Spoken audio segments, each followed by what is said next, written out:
टीकाही करून टाकतात विरोधक, महाराष्ट्राला काही मिळालं नाही. म्हणून पहिल्या ग्लिम्प्समध्ये महाराष्ट्राला काय मिळालं आहे ते मी आपल्याला या ठिकाणी सांगणार आहे. यापेक्षा अजून अनेक गोष्टी नवीन जास्तीच्या, जसं फाईन प्रिंट पूर्ण मी वाचू शकेन, कारण आता रेल्वेच्याही बजेटमधल्या सगळ्या गोष्टी माझ्यापर्यंत अजून आलेल्या नाही आहेत. मागच्या वर्षी तर रेल्वेतच 23,000 कोटी आपल्याला मिळाले होते. सगळ्यात महत्वाचं, डिव्होल्युशन ऑफ टॅक्सेसमध्ये नवीन आपल्याला जी काही त्यांनी फॉर्म्युला दिलेला आहे त्यात महाराष्ट्राला फायदा झालेला आहे. आणि आता डिव्होल्युशनमध्ये आपण मागच्या वेळेसपेक्षा वाढून 6.44% गेलेलो असल्यामुळे आपल्याला यावर्षी 98,306 कोटी रुपये केंद्र सरकारकडून मिळतील. 98,306 कोटी, जे आपण जर विचार केला तर मागील वर्षी जे आपल्याला मिळत होते त्यापेक्षा भरीव जास्त आहे. किमान माझा अंदाज असा आहे, मी एक्झॅक्ट अंदाज आता नाही काढला, पण 15,000 ते 20,000 कोटी रुपये आपल्याला या डिव्होल्युशन ऑफ टॅक्सेसमध्ये या बजेटमध्ये जास्तीचे मिळणार आहेत. हे एक महाराष्ट्राकरता, आणि हे दरवर्षी वाढत जाणार आहे.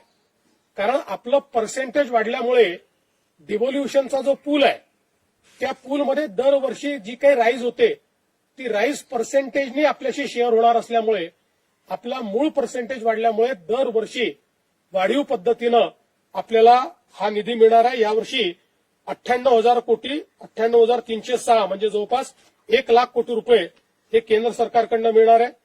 याच्या व्यतिरिक्त आपला जो ग्रामीण रस्ते प्रकल्प आहे त्याच्याकरता 378 कोटी, अॅग्री बिझनेस नेटवर्क 167 कोटी, इकॉनॉमिक क्लस्टर 283 कोटी, Maharashtra tertiary care medical education विकास कार्यक्रम जो आपण हातामध्ये घेतलाय त्याकरता 385 कोटी, उपसा सिंचन योजनांचे सौर ऊर्जीकरण 207 कोटी, agree business and rural transformation यामध्ये 646 कोटी, development of applied knowledge and skills for human development 313 कोटी, त्यानंतर जिल्ह्यांमध्ये संस्थात्मक संरचना क्षमता वृद्धीसाठी 240 कोटी, मुंबई अहमदाबाद हायस्पीड कॉरिडॉर 6,103 कोटी, मुंबई मेट्रो 1,702 कोटी, पुणे मेट्रो 517 कोटी, एमयूटीपी 3 मुंबई करता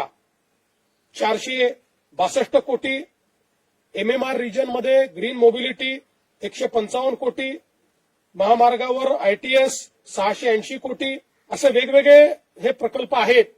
म्हणजे अगदी आपण मुंबई पुण्यातल्याही प्रकल्पांचा विचार केला तरी आतापर्यंत जे बघितलेले आहेत त्यात 12,500 कोटी रुपये हे या ठिकाणी मिळालेले आहेत. इतर महाराष्ट्रातले देखील मी सांगितलेले आहेत.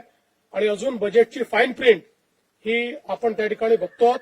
त्यामुळे एकीकडे महाराष्ट्राला डिव्होल्युशन ऑफ टॅक्सेसमधनं 1,00,000 कोटी रुपये आणि वेगवेगळ्या योजनांवर देखील मोठ्या प्रमाणात निधी हा महाराष्ट्राला या अर्थसंकल्पातनं मिळालेला आहे. एकूणच जर आपण अर्थसंकल्प बघितला तर आपण जी काही तिसऱ्या अर्थव्यवस्थेकडे वेगवान वाटचाल करतो त्याचं प्रतिबिंब या अर्थसंकल्पात आपल्याला पाहायला मिळतंय.